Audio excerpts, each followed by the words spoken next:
بسم الله الرحمن الرحيم.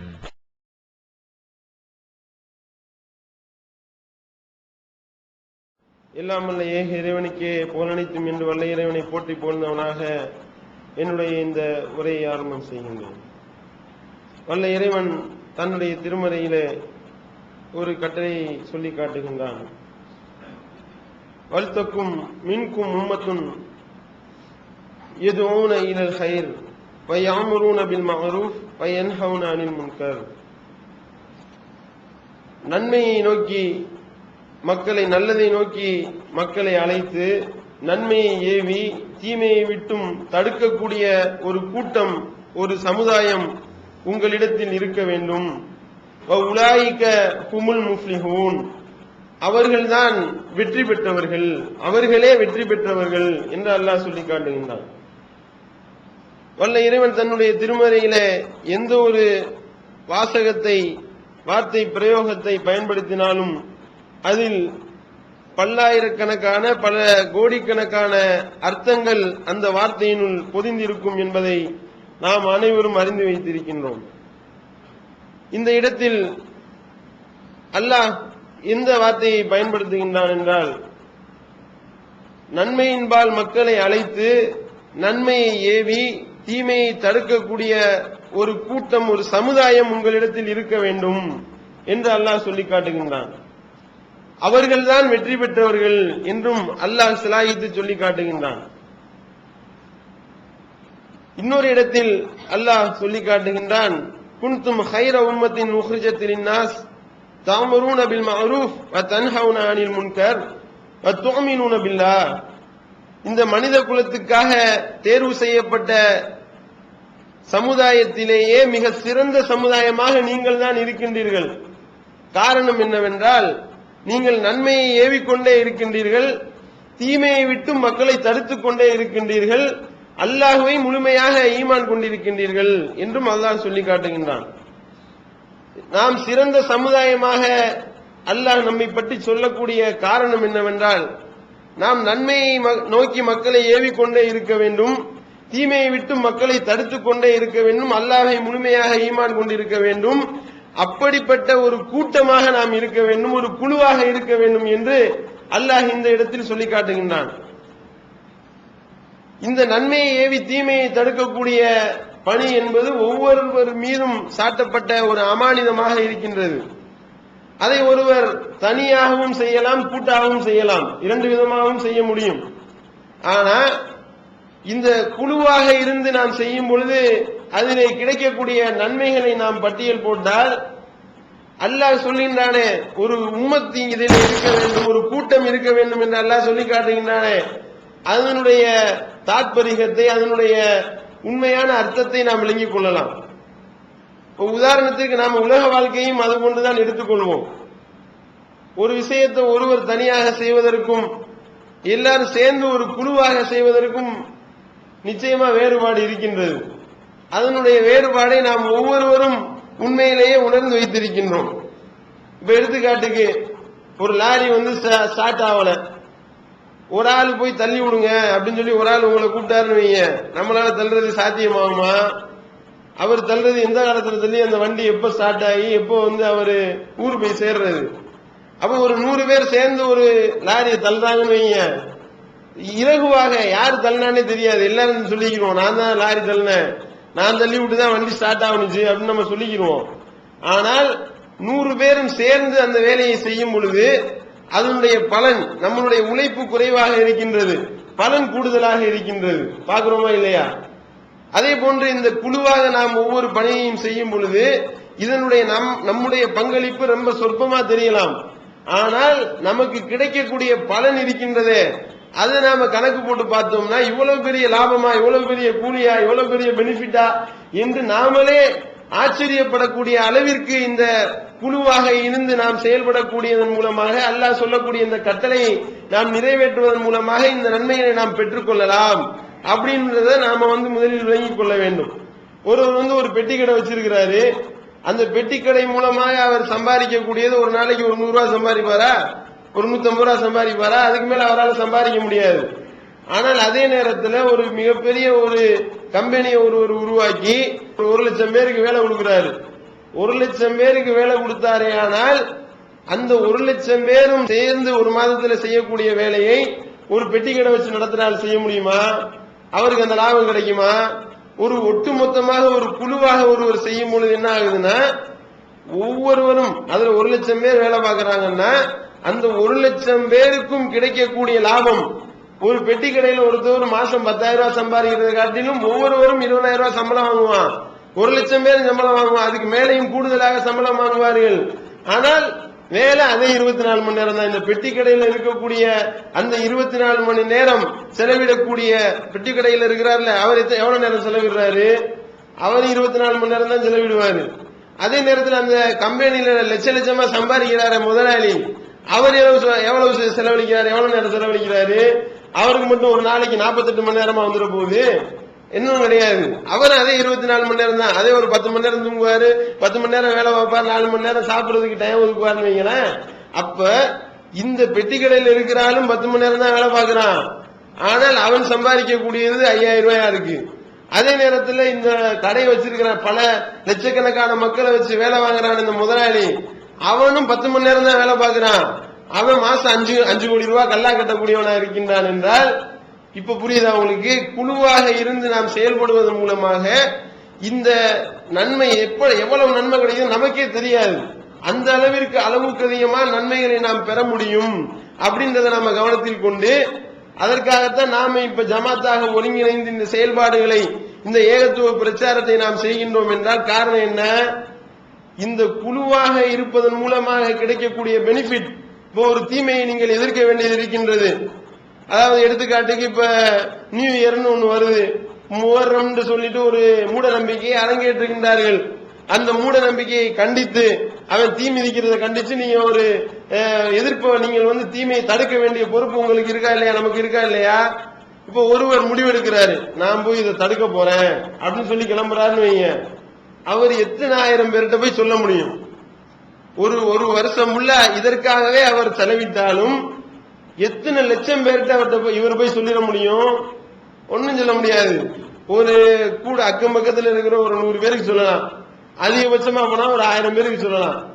ஆனால் ஒரு குழுவாக இருந்து இந்த வேலையை செய்யும் பொழுது நாம் என்ன செய்யறோம்?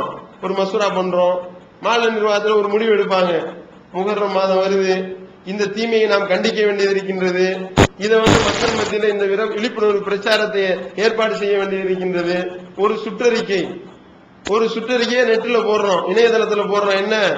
முஹர்ரம் மாதம் சம்பந்தமாக மக்களிடத்தில் இருக்கக்கூடிய மூட நம்பிக்கைகளை விலக்கி இந்த துண்டு பிரசுரத்தை அடிங்க அப்படின்னு சொல்லி ஒரு துண்டு பிரசுர மாடல், முஹர்ரம் மாதமும் மூட நம்பிக்கைகளும் அப்படின்னு ஒரு துண்டு பிரசுர மாடலை போட்டு ஒரு நியூஸ் குரூப் இருந்துச்சுன்னா ஒரு SMS தட்டினா மேட்ரு ஓவர், அல்லது ஒரு நெட்டிலேயே ஒரு அறிவிப்பு, அல்லது மாவட்டங்களுக்கு போன்ல ஒரு தகவல், ஒரு மெயில்ல ஒரே ஒரு மெயில், குரூப் மெயில்ல ஒரு தட்டினோம்னா எத்தனை லட்சக்கணக்கான மக்கள் இந்த இந்த தமிழ்நாட்டில் இருக்கின்றார்களோ, இந்த மூட நம்பிக்கையை செயல்படுத்தி கொண்டிருக்கின்றார்களோ, உலகளாவிய லெவல்ல யாரெல்லாம் இந்த மூட நம்பிக்கையை ஃபாலோ பண்றானோ அத்தனை பேருக்கும் அங்கே கன்னியாகுமரியில இத்தனை பிரசுரம் அடிச்சாங்க, இங்க தமிழ்நாட்டுல இங்க மதுரையில இத்தனை ஆயிரம் நோட்டீஸ் அடிச்சு கொடுத்தாங்க, இங்க சிவகங்கையில 10,000 அடிச்சாங்க அப்படின்னு பாக்குறோம்னா, ஒரே ஒரு ஆர்டர் மூலமாக இத்தனை லட்சக்கணக்கான மக்களுக்கு செய்தி சென்றடைகின்றது என்றால்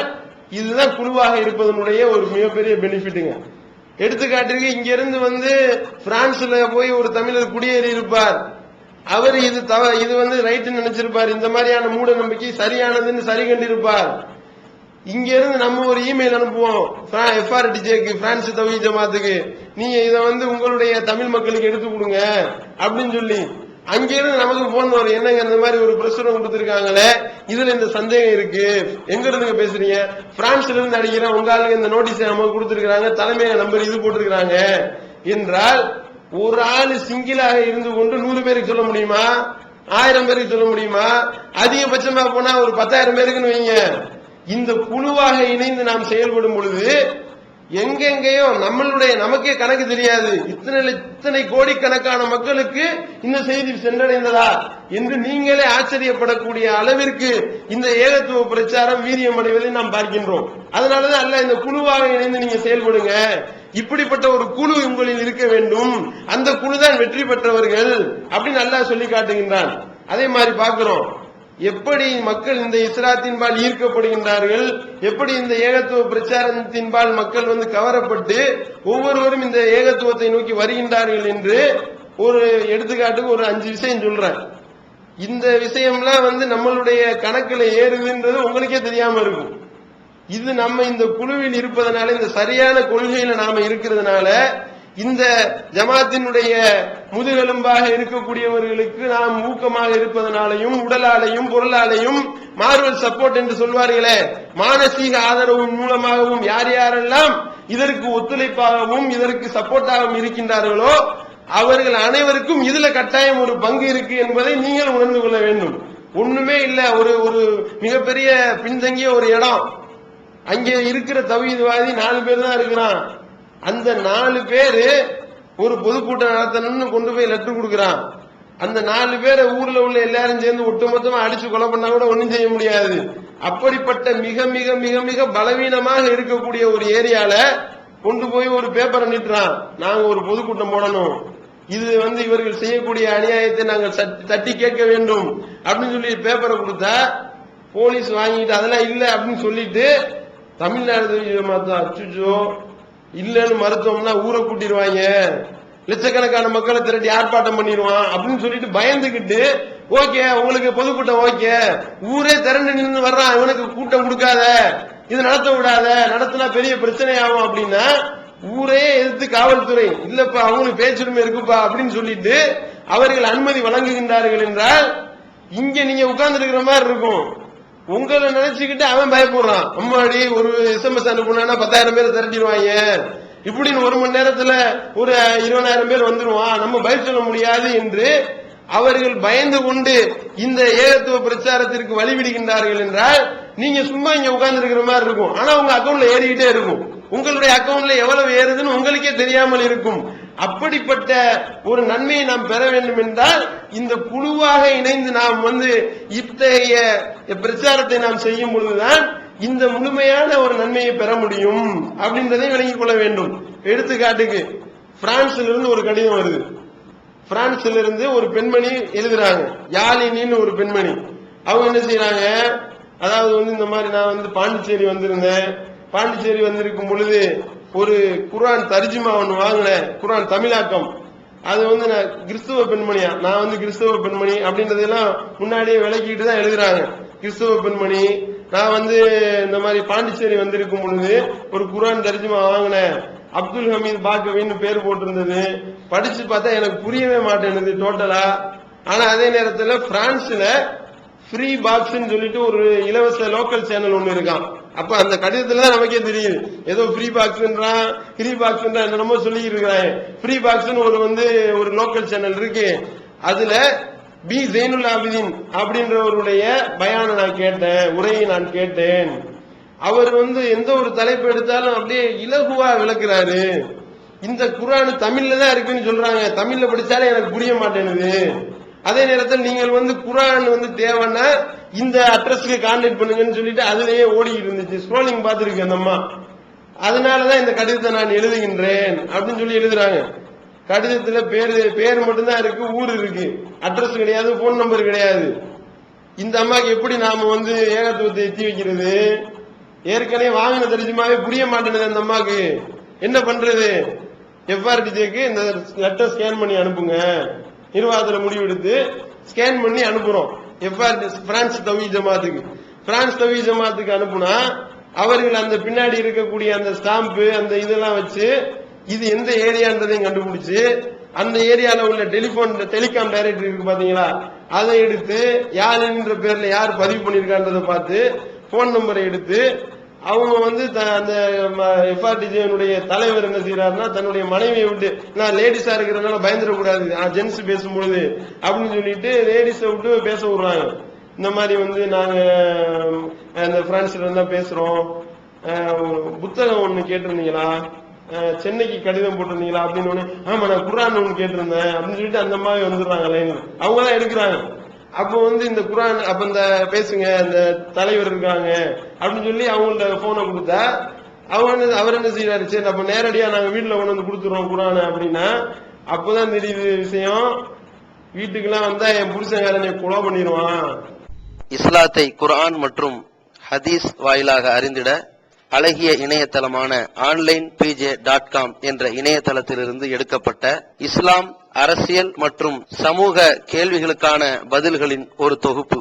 கொள்கை விளக்கம், தொழுகை, நோன்பு, ஜக்காத், ஹஜ், அரசியல் மற்றும் பொதுவான பதில்கள் உள்ளிட்ட சுமார் 300 கேள்விகளுக்கான பதில்கள் அடங்கிய இந்த புத்தகத்தின் விலை ரூபாய் 150 மட்டுமே. தமிழ்நாடு தௌஹீத் ஜமாத்தின் புதிய வெளியீடு, மாதம் ஒரு பிரசுரம், கட்டுரைகளின் தொகுப்பு, விலை ரூபாய் 120 மட்டும். கிடைக்கும் இடம் TNTJ வீடியோ விஷன், எண் 30, அரண்மனைக்காரன் தெரு, மண்ணடி, சென்னை 1. செல் 9500168989.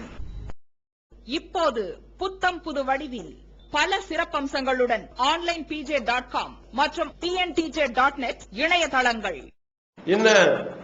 என்னுடைய கணவன் அந்த பக்கத்தில் இருக்கக்கூடிய அந்த சர்ச்சில் ஒரு ஊழியம் செய்யக்கூடிய ஊழியக்காரரா இருக்கிறாரு.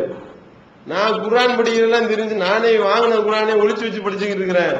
இது தெரிஞ்சிச்சுன்னா என்னை கொண்டு போட்டுருவாரு.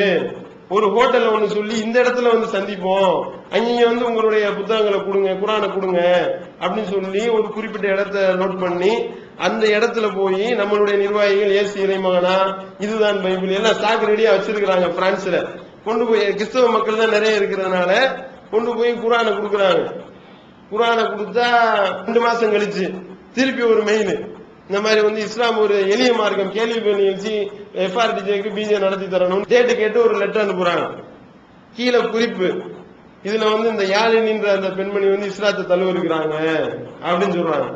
அப்ப பாக்குறோம் அந்த கேள்வி பதில் நிகழ்ச்சியிலே அந்த அம்மா இஸ்லாத்தை தழுவி கேள்வி வேற கேட்கிறாங்க. நான் கிறிஸ்துவரா இருக்கும் பொழுது நிறைய பிரார்த்தனைகள்லாம் செஞ்சிருக்கிறேன், இந்த பிரார்த்தனைகள்லாம் கடவுள் கூலி கொடுப்பாரா அப்படின்னு சொல்லி கேள்வியையும் அந்த ஆன்லைன் நிகழ்ச்சியில கேட்கிறாங்கன்னா, மறுமையில அல்லாவிடத்துல நாம எல்லாம் எழுப்பப்படும் பொழுது இந்த யாழினின்னு ஒரு இஸ்லாத்தை தழுவிச்சுப்பா அதுக்குரிய கூலின்னு அல்லாஹ் கொடுக்கும் பொழுது நமக்கே தெரியாது யாழினியா யார் அது, எந்த பிரான்ஸ் நாட்டை நான் மேப்ல கூட பார்த்தது இல்லையே அப்படின்னு நம்ம சொல்லலாம்.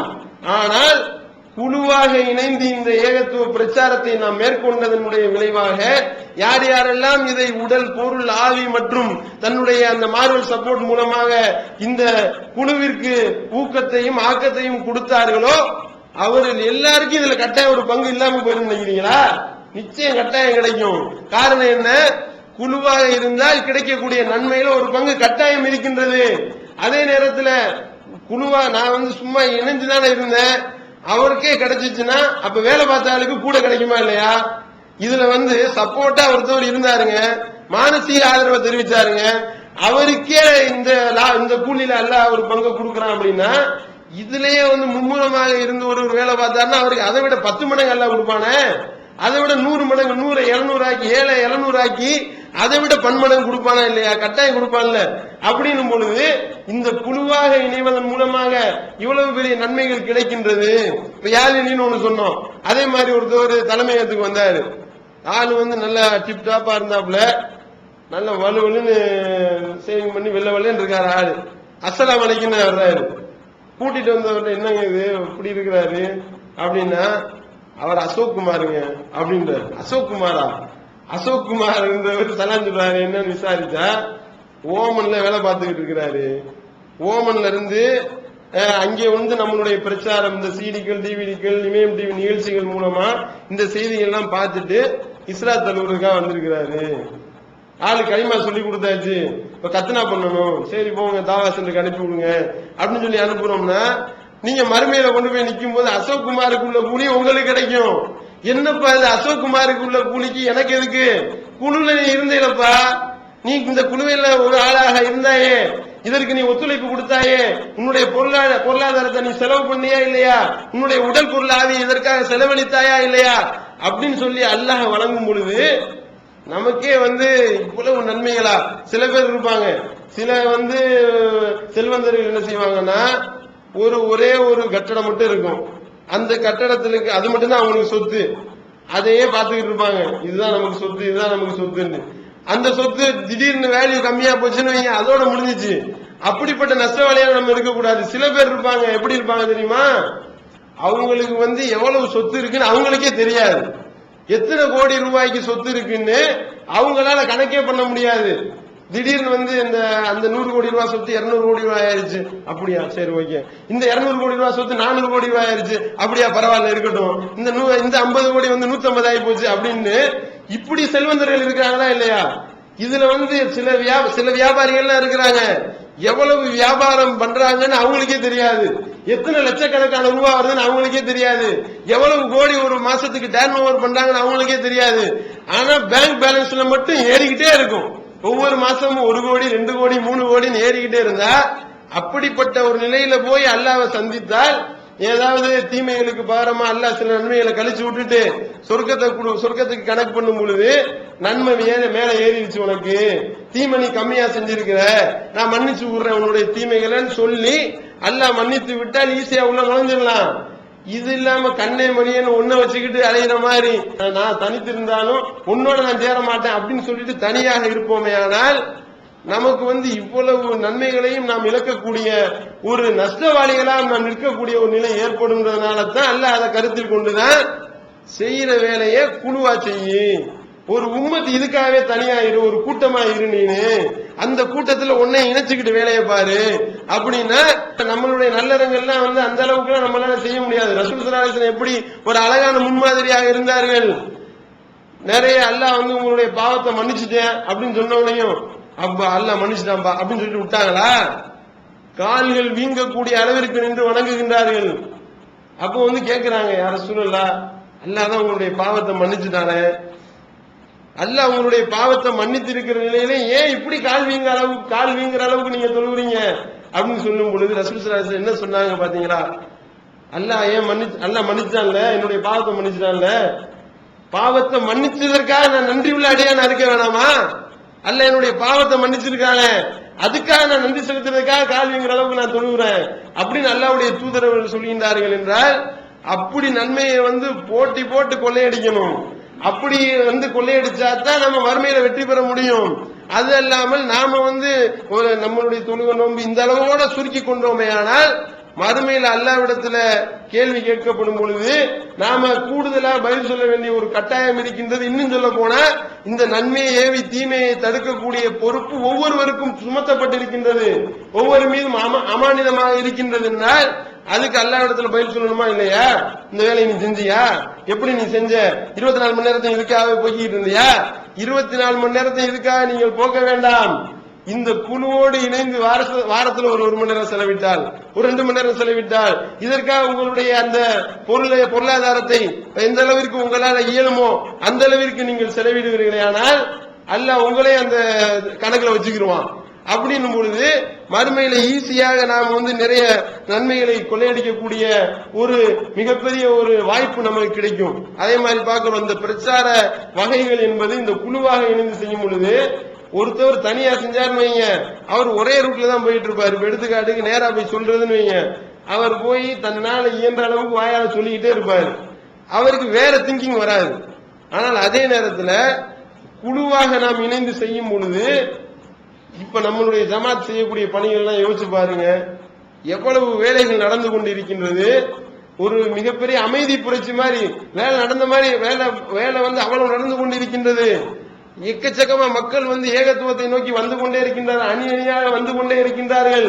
அப்படின்னும் பொழுது அதற்குரிய வழிவகைகள் ஏகத்துவ மாத இதழ், தீன்குண பெண்மணி மாத இதழ், அதே மாதிரி உணர்வு வார இதழ், இங்கிட்டு இமயம் டிவி நிகழ்ச்சிகள், இங்கிட்டு பொதுக்கூட்டங்கள், அது போல திருமண பிரச்சாரங்கள், மெகாபான் பிரச்சாரம், இங்கிட்டு சுவர் விளம்பரம், இங்கிட்டு பேனர் விளம்பரம், இந்த மாதிரி எவ்வளவு பிரச்சாரம் பண்ற நம்மளாலே கணக்கு சொல்ல முடியல.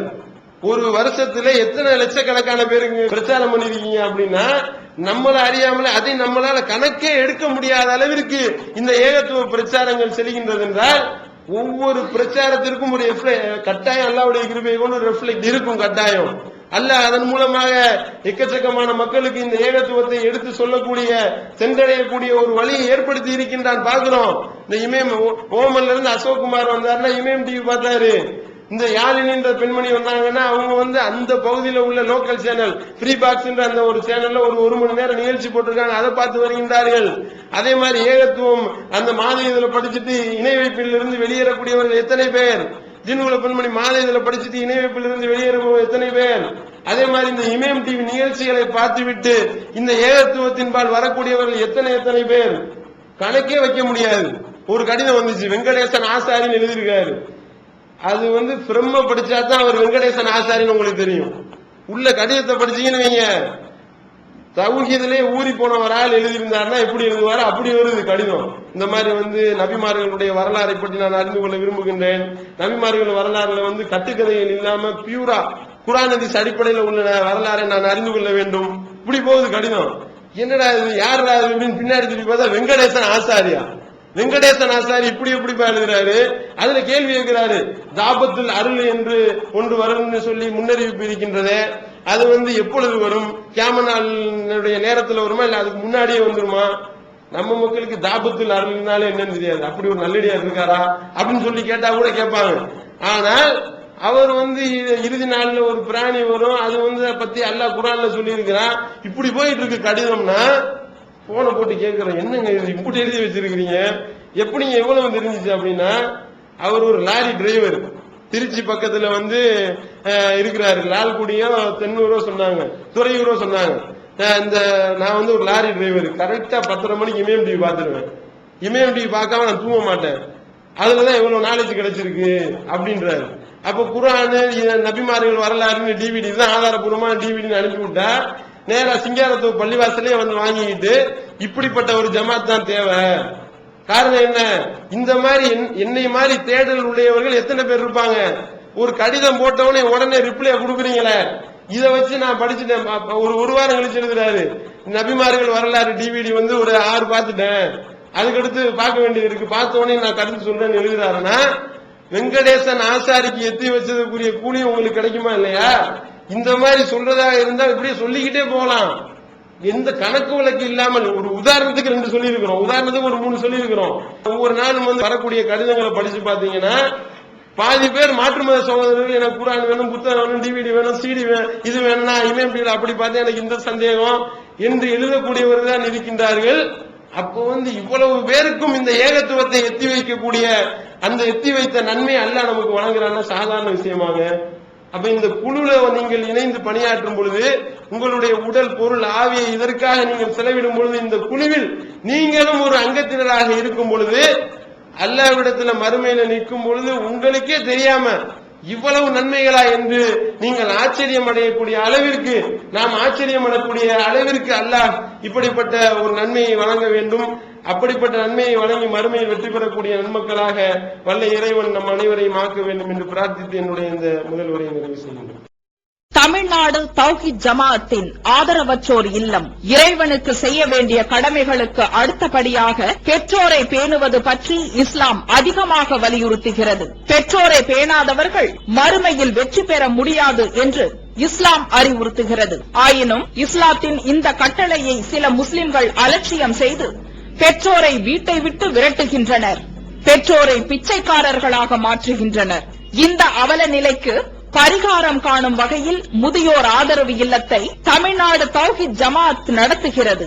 தாயன்புடன் உணவு, உடை, மருத்துவம் உள்ளிட்ட 24 மணி நேரமும் செவிலியருடன் கூடிய பராமரிப்பு மற்றும் தனி ஆம்புலன்ஸ் வசதி இவை அனைத்தும் முற்றிலும் இலவசமாக செய்து தரப்படுகிறது. அனாதைகளை அரவணைப்பவரும் நானும் சொர்க்கத்தில் இணைந்திருப்போம் என்ற நபிகள் நாயகம் ஸல்லல்லாஹு அலைஹி வஸல்லம் அவர்களின் அமுத மொழியை ஏற்று அனாதைகளை அரவணைக்கும் இல்லமும் தமிழ்நாடு தௌஹீத் ஜமாஅத் நடத்தி வருகிறது.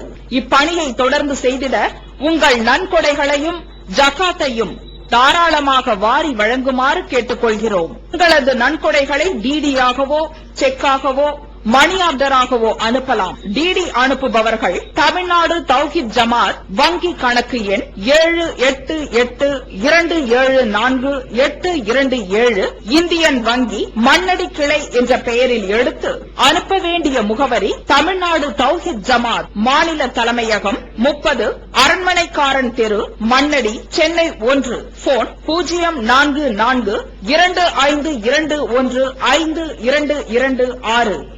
Allah